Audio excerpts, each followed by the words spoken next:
What's up, guys? This is Paul over at Apache Rifle Works. We're going to be doing a quick tutorial on how to properly install a low profile or any gas block that uses set screw style mounts.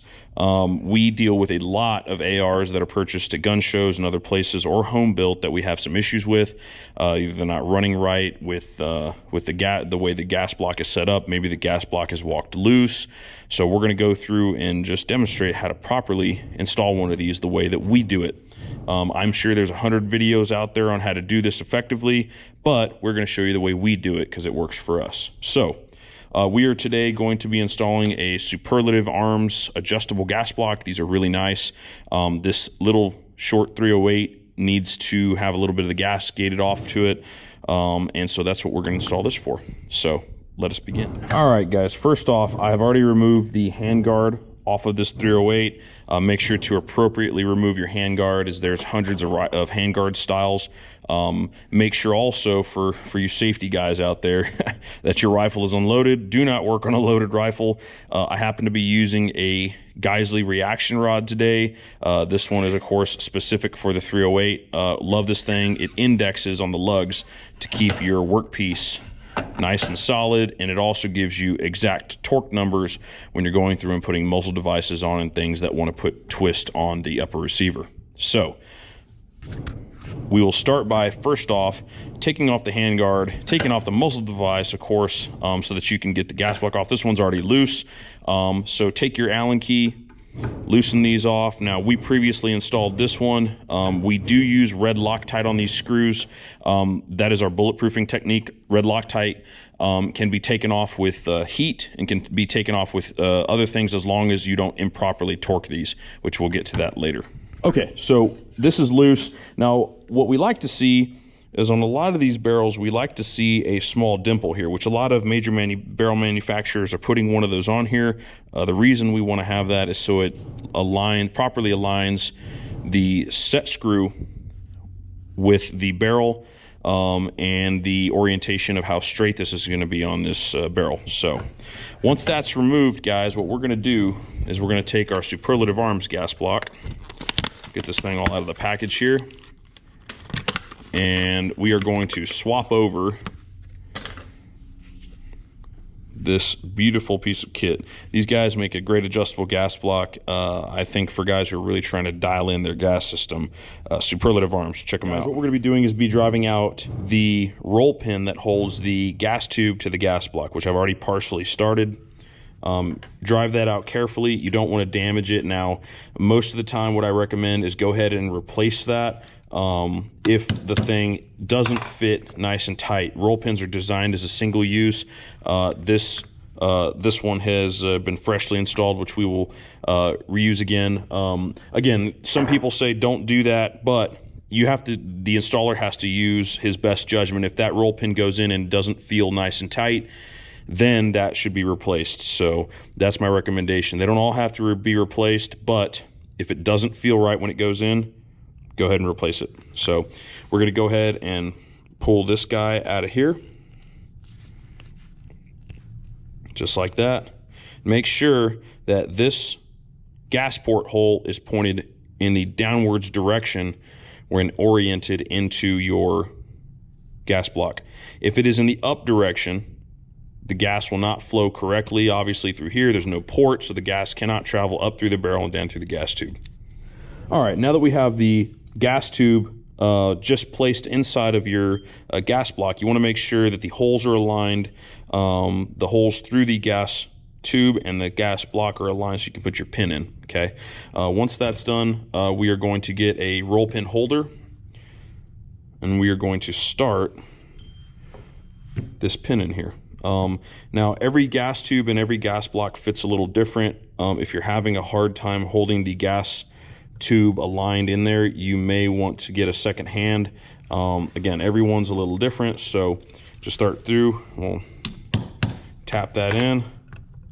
Feels pretty good so far, so we're going to go ahead and continue tapping this in. Now, you can use a variety of punches for this. I don't happen to have a roll pin holder in front of me, a roll pin punch. Just be smart about it. If you're hitting it really, really hard to get it to go in, then you probably need to switch to a different punch. All right, guys, now that we have the gas tube installed with the roll pin and the gas block, now what we want to do is we want to loosen up set screws here, bring them back about 3/4 of the way out, and let's go ahead and see how this guy fits. Now, depending on your barrel and the way it's set up, this is a brand new barrel that doesn't have very many rounds to it, so this thing obviously fits on nice and easy. If you've got an older barrel that was cut for A2 for an A2 pinned front sight, just know you're not going to have an indexing point right here, that you might have to align this by eye, and just know that if you're having gas issues. Now, what you don't want to do is butt this all the way up. If you can see, there's a little gap there.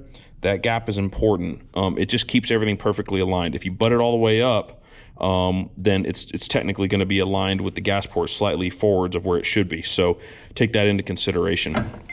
What we'll do is we will first index this without any Loctite, and this screw will index on that point that the small divot that's been drilled in the barrel.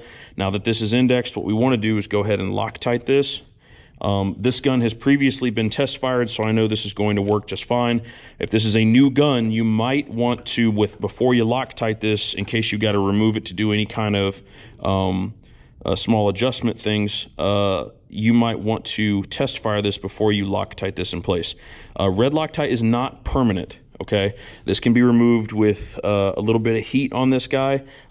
We do this to make sure that under heavy use, this gun does not have any issues or doesn't have any of these screws back out. Now, what we do is we do set these with a fat wrench to 30 inch-pounds. That's what we like to set gas blocks to. It just keeps us consistent. So we'll rotate that out, and 30 inch-pounds right there with a little bit of Loctite. And the same thing. So once that front one is set, then we want to go ahead and back this other screw out. We'll install a little bit of red Loctite on this screw, and a dab will do you guys. You don't have to get nuts with this. Just the bottom set of the threads. We'll coat this screw with plenty of red Loctite. Now remember, don't go get too liberal with red Loctite. Okay, the places you don't want to put red Loctite or barrel nuts, things that you want to take off. You don't want to put red Loctite on anything other than something you want to bulletproof. And this is an example of that. All right, so we're going to go ahead and clean off any excess red Loctite here, just so that we can clean up our workpiece, okay? And technically now, this thing and this gas block is secured. Now, the reason, again, we use red Loctite here is so that these are bulletproof. This AR is going to be running a lot of pressure and get really hot because it's chambered in 30, and it's got 11.5-inch 308 barrel. So what we want to make sure is that the user doesn't have these screws back out on him when he's out having a good time, okay? Or running a course or hunting or anything like that. If you don't do this, we have had lots of these screws just walk out, and people are wondering why their gun's not running, and it's because this whole gas block's got real wobbly and it's actually walked forward, or these screws are completely missing. Also, another buyer beware. This is an AR that's from a customer that went and bought an upper receiver from a gun show. Well, he was having some gas issues with it, didn't know why it wouldn't cycle. Well, wherever he bought this barrel from, there is no gas port drilled in this hole in the barrel. So unfortunately, he paid for a brand new item and got an unfinished item. So if you're ordering any barrels online or you're skimping out because guys, that completes installing a low profile gas block on an AR-15 in a nutshell. It's a very simple process. What you want to make sure is get this aligned, okay? If you go through and it doesn't have a small dimple on the barrel to set your screw in place, then what you want to do is make sure, align everything nice and straight, okay? Make sure the gun obviously is unloaded, and if you're working with a Geisley reaction rod, just like we do here, that means that can't happen. Do not work and do this stuff while your AR's got a mag in it, all that stuff. These things are excellent, and if you have any questions, make sure to DM us in the comments. Guys, thanks for listening to this tutorial on how to install a gas block. We appreciate it. Make sure to like and subscribe. We're a new channel, and we are going to be bringing a lot of content just like this and some short film versions to help you guys who are running into some very common problems handle this stuff at home. If you have any questions, again, DM us below, like and hit that notification bell. It helps us a ton. We'll see y'all next video.